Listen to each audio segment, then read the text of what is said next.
Disclaimer. I am not a native Latin speaker. In fact, I've only encountered the language through medieval studies. But I understand there's a decent-sized gulf between Church Latin and Ancient Latin. If I claim anything that isn't factually true, or pronounce a term that isn't correct, I would be glad to hear about it, in order to improve for the future. I would kindly ask that any corrections listed in the comments below include sources or links to reference material. Thank you. Good day, ladies and gentlemen. This is the Forge Works, and I am the Forge Meister. Join me today as we discuss the following event in history: the Pax Romana, Golden Age of Rome. Part 1. In the distant past, there was a great empire in all but name. The constant warfare of over 200 years, including skirmishes with Carthage, Macedon, the Seleucid Empire, Parthia, and the tribes of Gaul, left the Romans reeling and pining for relief. This relief came in the form of a man called Gaius Octavius, their savior from war and strife. Introduction. A Dream of Empire. Octavius, the famed scion of the Octavii household, was born on the morning of September 23rd, 63 BC, at Palatine Hill within the capital itself. He was the son of Gaius Octavius, a governor of Macedonia, and Attia, niece of none other than Julius Caesar.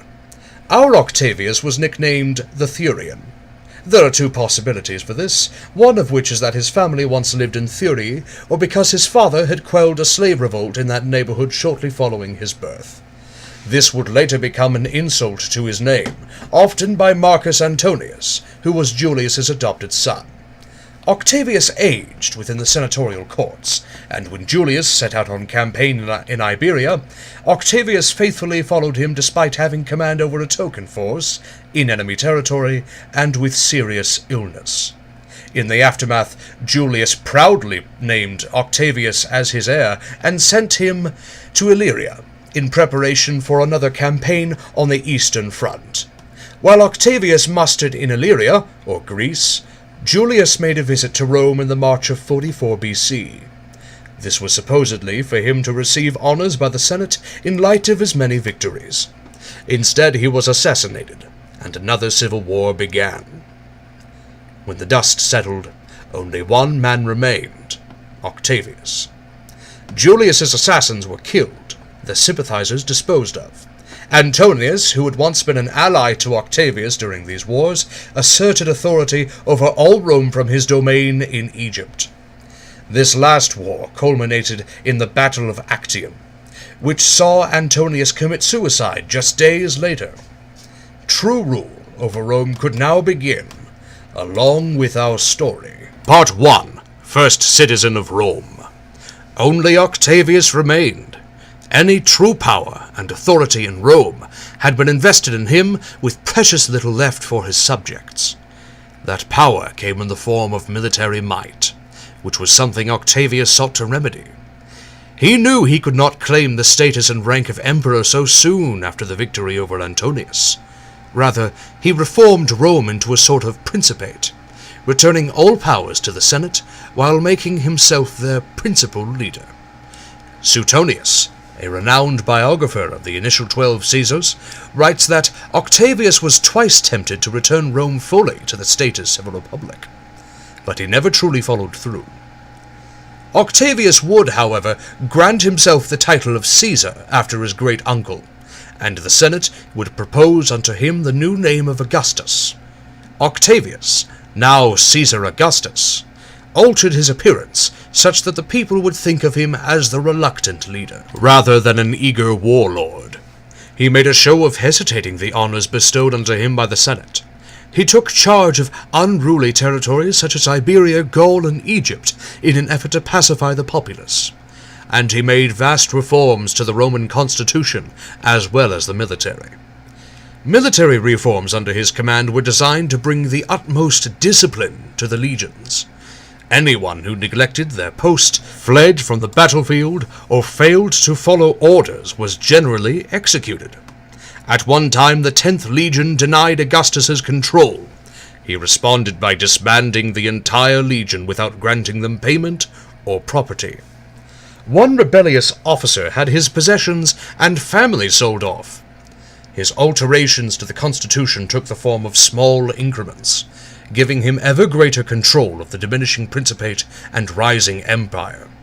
Over time, he was granted more permanent powers over the Senate, and he finally took upon himself the magnanimous title of Imperator, a word commonly associated with victory. Modern translations of this word include Emperor. The strength of his rule relied upon his cautious and careful demeanor, but in the later years of his rule, caution gave way to paranoia, and anyone, be they statesman, soldier, citizen, or slave, would be at the very least tortured should they say anything or do anything that made Augustus uneasy. His unmatched prowess as a military commander, politician, and imperator degraded, along with his ability to judge character. Augustus fell ill once more in 23 BC, and began to search for a successor in earnest. Many of those who he named his heir had a poor habit of dying before Augustus himself did, making the establishment of a permanent heir highly difficult. He finally named Tiberius successor after numerous attempts at locating a suitable heir. Tiberius was a successful general in Augustus's army, but where Augustus made shows of reluctance, Tiberius genuinely did not want the title and position of Imperator. This situation could not be helped, because on the 19th of August, AD 14, Augustus chose to die by assisted suicide. These are proclaimed to be his final words. "Have I played the part well? Then applaud as I exit." The first true emperor of Rome took his final bow. Part 2. The Road to Chaos. Tiberius was a member of the Claudii lineage, and had deep political roots in the Roman patrician and plebeian classes. As a member of the Senate, he held gladiatorial games in honor of his late grandfather and father. He married the daughter of an admiral, and lived happily until he was required by the state to divorce his wife and marry Augustus's daughter. This daughter, Julia, was notorious for her adulterous habits. When Augustus eventually committed suicide, Tiberius took his place. At first, Tiberius's policies were weakened by the fact that he did not want the throne, and so he relinquished some of his authority to the Senate, and became rather like a senator himself. He would not refer to himself as emperor until his reign was already well established. One senator is remembered to have said, "Some people are too slow to do what they promise. You are slow to promise what you have already done." With this, Tiberius resigned himself to his fate, and was required to wage war for his title of emperor. Germania, for one, revolted. Because of many more calamities, he decided to spend his last days in solitude on the island of Capreae, where he allowed every indulgence of his to take over his life. A lifelong heavy drinker, he became a drunkard, and a suppressed lover, he became a sexual deviant. He became conceited and cruel to the point that he himself recognized his own depravity and became further depressed. There are multiple accounts as to how he was killed, but the most popular rumor has it that he was smothered at the age of 77. Emperor Tiberius died on the 16th of March, AD 37. And when the citizens of Rome heard the news, they demanded that Tiberius be thrown into the Tiber River, typically a funeral reserved for criminals. While his ashes were stored in the tomb of Augustus instead, Tiberius was not granted the status of deity after his death, unlike Julius and Augustus. 2 years before his death, Tiberius completed his will, which made Caligula, the last living son of Germanicus, the new emperor. Caligula held the title of emperor for a sum total of 4 years before the Praetorian Guard assassinated him out of annoyance. It just so happened that Caligula, or Bootsy, was also very highly sexually perverse. More than that, he had a golden statue of himself erected and draped in whatever clothes he was wearing, demanded that he be treated as a deity, and subjectively had numerous subjects executed, forcing the victims' parents to witness the event. Who knew? Caligula's successor was Claudius, nephew of Tiberius. Claudius only survived as long as he did because of his physical condition. His mother described him as a man whom nature had not finished but had merely begun. Historians have concluded that Claudius was afflicted with something like polio, or cerebral palsy. His symptoms would worsen with his mood, but when calm he appeared and acted normally. He was despised by his family and held in the highest regards of ugliness and stupidity. He spent much of his early life under the safety of a cloak, so as not to stir the public, and in the company of manuscripts, to which he devoted himself fully. He was lauded during his political career for his ability to speak well and reason soundly. When the Senate looked to him for leadership, Claudius declined until the plebeians threatened to revolt and the Praetorian Guard had him crowned. This meant that much of Claudius's reign would constantly require him to legitimize his position. He had constant problems with his temper and his marriages, of which there were 4. The 4th marriage resulted in the acquisition of his heir Nero.